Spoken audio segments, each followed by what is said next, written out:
Prefix का definition है। अभी हमारे पास मैंने यहाँ पर बोर्ड, अगर साइंटिफिक नोटेशन में कभी आपको 10 टू द पावर 13 14 आ जाए तो बिस्मिल्लाहिर्रहमानिर्रहीम, अस्सलाम वालेकुम dear viewers, welcome to the Zia Institute of Physics. आज की वीडियो में मैं आपको बताने वाला हूँ प्रीफिक्सेस के बारे में। तो जिस तरह पिछली वीडियो में मैंने आपको डिटेल के साथ बताया था साइंटिफिक नोटेशन, तो अभी हमारा टॉपिक है प्रीफिक्सेस। साइंटिफिक नोटेशन जो है उस पर ऑलरेडी वीडियोस हमने बनाए हैं। साइंटिफिक नोटेशन यानी बड़े नंबर को या छोटे नंबर को एक शॉर्ट फॉर्म या 10 टू द पावर समथिंग में लिखना, इस फिनोमेना को साइंटिफिक नोटेशन कहते हैं। लेकिन हमारा जो आज का टॉपिक है वो है प्रीफिक्सेस। प्रीफिक्सेस प्रीफिक्सेस वर्ड में जो प्री को अगर हम ले ले प्री, तो प्री मीन बिफोर। इस तरह फॉर एग्जांपल जो एफएससी होता है उसमें एक फ्री इंजीनियरिंग होता है, एक फ्री मेडिकल होता है। यानी आप इंजीनियरिंग या मेडिकल से पहले जो सबक पढ़ते हैं उसके लिए फ्री वर्ड इस्तेमाल होता है। तो इसको हम उर्दू में साबिका भी कह सकते हैं। साबिका यानी एक वर्ड से जो वर्ड पहले आ जाए उसको हम साबिका कहते हैं। For example I will take the example of my name Syed Ziaullah. अब मेरा नाम जो है वो जियाउल्लाह है और इससे जो पहले एक वर्ड आया है सैयद, तो ये मेरे नाम का प्रीफिक्स है। इसी तरह जिन नामों से पहले वर्ड आता है चाहे जो भी हो तो उसको आप प्रीफिक्स कह सकते हैं। लेकिन अभी हम जानने की कोशिश करते हैं कि फिजिक्स में या साइंस में प्रीफिक्स किसे कहते हैं। प्रीफिक्स का डिफिनीशन है a word which is put before SI unit. For example अभी मेरे पास एक एसआई यूनिट है करंट का, एम्पियर। एम्पियर अभी एम्पियर के आगे अगर मैं एक वर्ड लगाऊंगा माइक्रो एम्पियर, तो अभी ये वर्ड जो एसआई यूनिट से आगे आ गया, इस वर्ड को हम प्रीफिक्स कह सकते हैं। और इसके जितने भी एग्जांपल है वो भी अभी इस वीडियो में हम डिस्कस करने वाले हैं। इसका दूसरा एक डिफिनीशन है prefix is a word which replace the power of 10 in scientific notation. For example हम लेते हैं किलोवाट।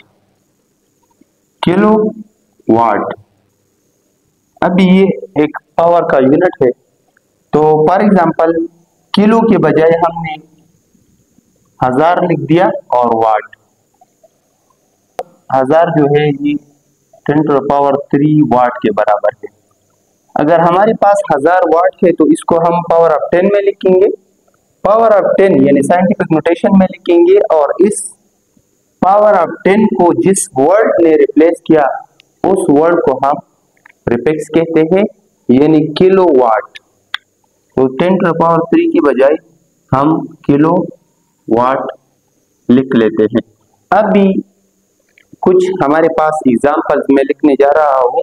हमारे पास 10 के कुछ पावर है और उन पावर्स को नाम दिए गए हैं, तो वो नाम और वो पावर्स भी मैं आपको बता रहा हूं।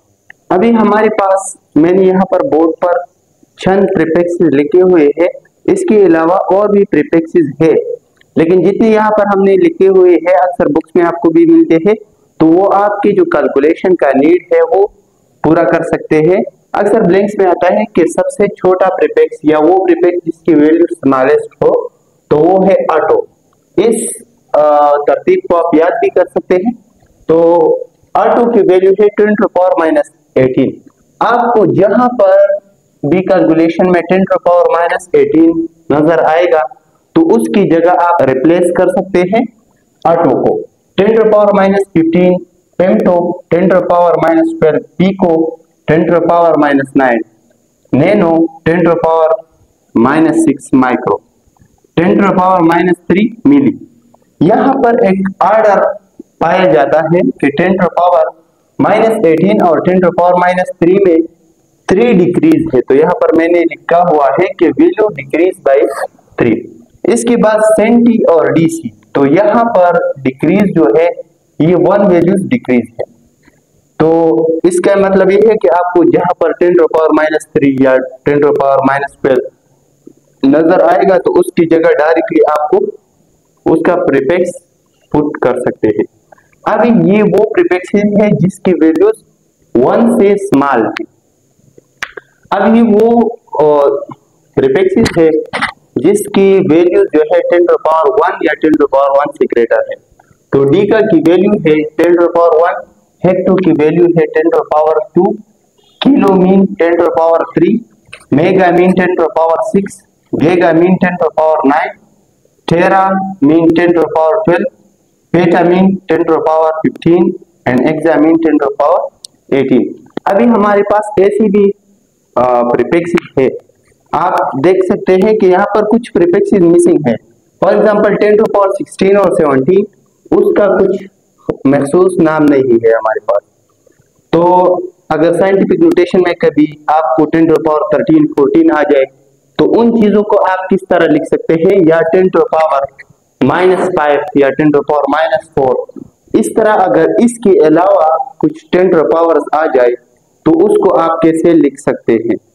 तो उसको लिखने का भी एक तरीका है, वो मैं आपको बताने जा रहा हूँ। मैंने लिखा हुआ है how to write values in term of prefixes, या हम वैल्यूज को प्रीफिक्सेस का नाम कैसे देंगे। तो अभी फॉर एग्जांपल मेरे पास है एक कैपेसिटेंस का यूनिट है 3 × 10⁻6 फैराड। अब ये जो है ये 3 × 10⁻6, जिस तरह आपको पता है कि ये मैंने साइंटिफिक नोटेशन में लिखा हुआ है। अब 10⁻⁻ समथिंग को नाम देना, इसको प्रीफिक्स कहते हैं। तो अगर आप लिस्ट में देखें तो 3 × 10⁻6 की जगह माइक्रो, 10⁻6 की जगह हम माइक्रो लिख सकते हैं। तो ये हो जाएगा कैपेसिटेंस इज इक्वल टू 3 10⁻6 की जगह माइक्रो फैराड। अभी अगर हमारे पास मास से मैं एग्जांपल ले लूं तो यहाँ पर लिखा हुआ है 10⁻³ ग्राम। तो लिस्ट में देखकर मुझे अंदाजा होता है कि 10⁻³ इज द वैल्यू ऑफ मिली। तो मास बिकम्स 3 मिलीग्राम। अभी यहाँ पर एक एग्जांपल मैं लेंस से ले लेता हूँ। यहाँ पर है 10⁻12 मीटर, और ये जो है ऑलरेडी साइंटिफिक नोटेशन में है। तो -12 को लिस्ट में देख के मुझे अंदाजा होता है कि ये इस -12 को हमने प्रीफिक्सेस में पिको का नाम दिया है। तो लेंथ इज इक्वल टू 1, यहाँ पर इसके साथ 1 × 10⁻⁻ पिको मीटर। अगर आपके पास वो 10⁻ समथिंग ऐसा हो कि उसके लिए एक परफेक्ट प्रीफिक्स आपके पास मौजूद है तो आप इस तरह लिख सकते हैं। लेकिन अगर आपके पास परफेक्ट प्रीफिक्स ना हो, फॉर एग्जांपल ये वाला एग्जांपल मैं ले लेता हूँ, capacitance is equal to 3 × 10⁻⁻7 farad. अभी -7 आ गया और इसके लिए कोई स्पेसिफिक नाम नहीं है, तो इस -7 को हम किस तरह लिख सकते हैं। तो इसके लिए तरीका ये है कि हम कैपेसिटेंस इज इक्वल टू 3 × 10⁻⁻6 × 10⁻⁻1। इस -7 को मैंने कंपोनेंट्स में डिवाइड किया, तो फिर अगर इसको रिकम्बाइन करूंगा तो इससे -7 आएगा, और इसके साथ मैं फैराड लिख लेता हूं। अभी मेरे पास 10⁻⁻1 के लिए भी लिस्ट में वैल्यू है और 10⁻⁻6 के लिए भी वैल्यू मौजूद है। लेकिन अगर आप जो भी लिखना चाहते हैं तो वो ठीक है, लेकिन दो प्रीफिक्सेस को आप एक टाइम पर किसी एक इक्वेशन में या किसी एक आंसर में पुट नहीं कर सकते। तो इन दोनों में से मैं सिर्फ एक की जगह एक प्रीफिक्स लगाऊंगा। तो फॉर एग्जांपल ये थोड़ा बड़ा नंबर है तो इसकी जगह मैं लगा लेता हूँ। तो कैपेसिटेंस बिकम 3 × 10 टू पावर -1 अपनी जगह पर और 10 टू पावर -6 की जगह मैं माइक्रो फैराड लिख लूंगा।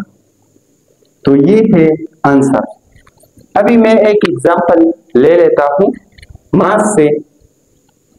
तो for example mass is equal to 3 multiply by 10 to power 4 gram. अभी मेरे पास जो मास है वो है 3 multiply by 10 to power 4 gram. अभी ये 4 जो है ये 3 के भी करीब है और 6 के भी करीब है, लेकिन हम बस 3 को रिफर करें। तो mass becomes 3 multiply by 10 to power 3 multiply by 10 to power 1। इसी तरह भी लिख सकते हैं, क्योंकि अगर हम बेस कॉमन लेंगे तो power will be added and that will become 4। तो अभी 10 टू पावर 1 के लिए भी हमारे पास लिस्ट में वैल्यू है और 10 टू पावर 3 के लिए भी, लेकिन आप दोनों को एक साथ प्रीफिक्स में नहीं लिख सकते। तो किसी एक वैल्यू को आप उठा ले, दोनों ठीक है। तो फॉर एग्जांपल ये वाला वैल्यू मैं उठा लेता हूँ, इसकी जगह मैं प्रीफिक्स पुट कर लेता हूँ। तो mass is equal to 3 multiply by 10 to power 1 अपनी जगह पर, और 10 टू पावर 3 की जगह मैं किलो प्रीफिक्स लगाऊंगा और ये हो जाएगा 3 multiply by 10 to power 1 kilogram. तो सिंपली ये हो गया 30 किलोग्राम। 30 किलोग्राम। उम्मीद करता हूं कि आपको थोड़ा बहुत समझ आ गया होगा। अगर आपका कोई भी क्वेश्चन है तो आप इस टॉपिक के रिलेटेड हमसे कमेंट में पूछ सकते हैं। Thank you so much.